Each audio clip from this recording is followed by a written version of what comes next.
A Hindu Prime Minister for the UK? Of course.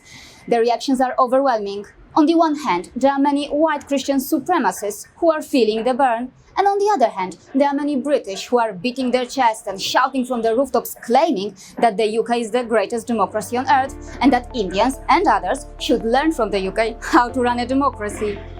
To start with, please understand this. Rishi Sunak, a non-white person, becoming the leader of the Conservative Party in the UK might be a huge achievement for the British, but for Indians and India's democratic model, this is nothing extraordinary. A white female who was born in Italy and was raised in a Christian family served as the president of a political party in India for more than 20 years. Mind you, it is the same party that has been in power for most of India's independent history. From this perspective, it may take the UK many years to match what India's democratic system has already achieved.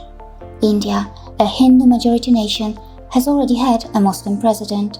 Besides that, India has already had a president from the community which many refer to as untouchables in the West.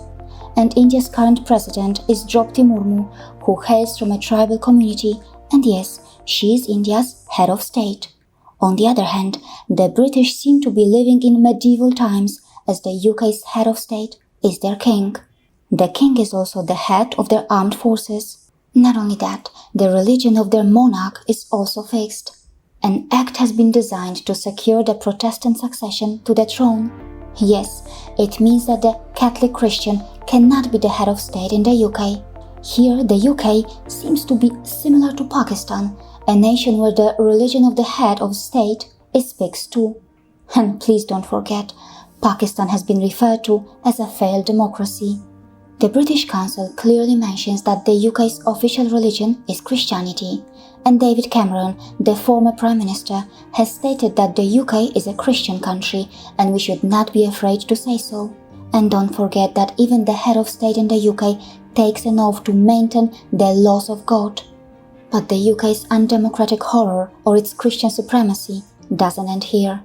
In the UK, the King is also the supreme governor of the Church of England. Yes, the same church that even has an automatic right to appoint 26 bishops to the upper house of their parliament.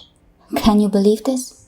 Directly appointed bishops sitting in the parliament, participating in the parliament proceedings, playing a full and active role in the life and work of the house, and this country has the audacity to call itself a democracy? It was found that apart from the UK, the only country that does something similar is the Islamic Republic Iran. Yes, in so many ways, even today, British democracy kneels before the royal family that has profited or inherited massive wealth from the slave trade.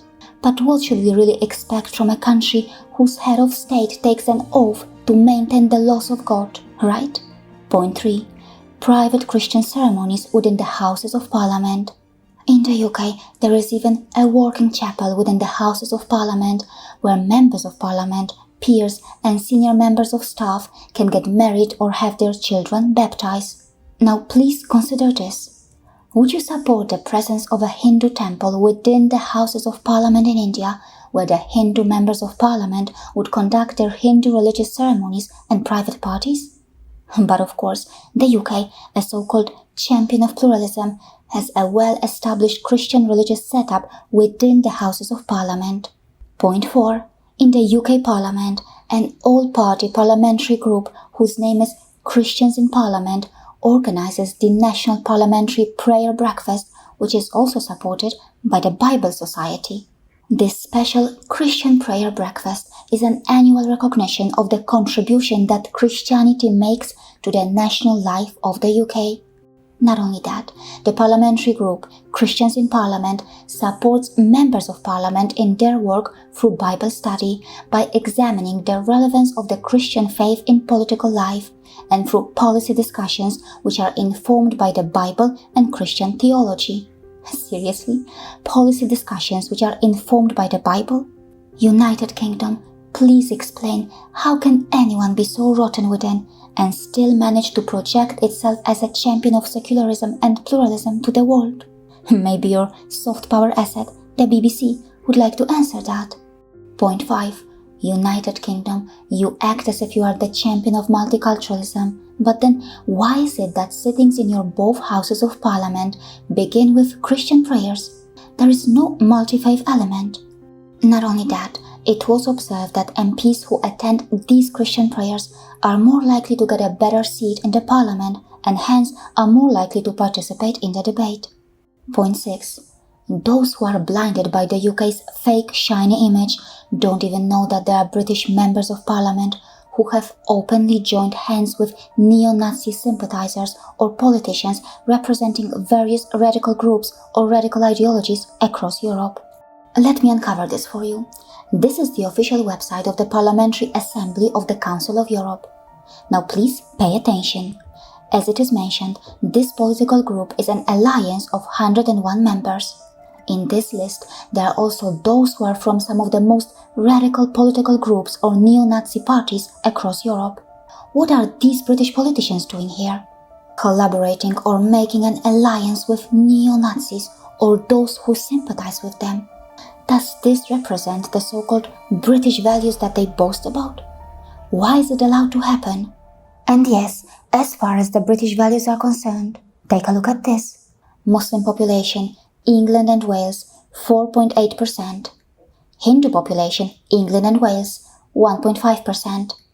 Despite this, no national public holidays for the Hindu or Muslim festivals. Why only Christian festivals on this list? Do only Christians live in the UK? On the other hand, in India, Christmas is officially recognized as a government holiday even though Christians are only 2.3% of India's population. My study in today's episode shows that by just having this accidental Hindu Prime Minister, the UK cannot hide or run away from its extremely rotten elements, which are anti-democratic, unsecular, discriminatory, and which reflect UK's ugly white Christian supremacy covered under a cunningly projected shiny image. So, thanks for watching, and if you like this investigative work, please come forward and support our efforts financially. See you again.